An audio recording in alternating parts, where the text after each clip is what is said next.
পবিত্র হজে অংশ নিতে যাওয়া বাংলাদেশি সহ বিশ্বের বিভিন্ন দেশের মুসল্লিদের বরণ করে নিতে প্রস্তুত সৌদি সরকার।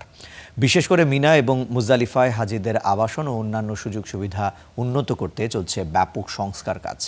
মিনা, মুজদালিফা ও আরাফাত ময়দান সহ হজ সংশ্লিষ্ট এলাকাগুলোতে বর্তমানে শেষ মুহূর্তের সংস্কার কার্যক্রম চলছে।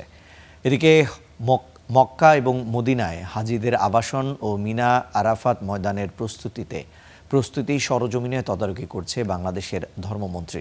তিনি জানান, এবার কথার চেয়ে কাজের মাধ্যমে হজের উন্নত ব্যবস্থাপনার পরিচয় দিতে চায় সরকার।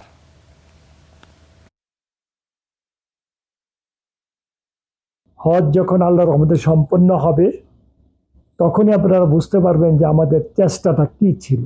আমি আমার হজ মিশনের যারা দায়িত্বে নিয়োজিত আছেন ওনাদেরকে পরিষ্কার ভাষায় বলে দিয়েছি, কোনো অন্যায়, কোনো অত্যাচার, কোনো অবিচার সহ্য করা হবে না, দুর্নীতি সহ্য করা হবে না, হাজিদের আল্লাহর মেহমানদের কোনো কমপ্লেইন সহ্য করা হবে না।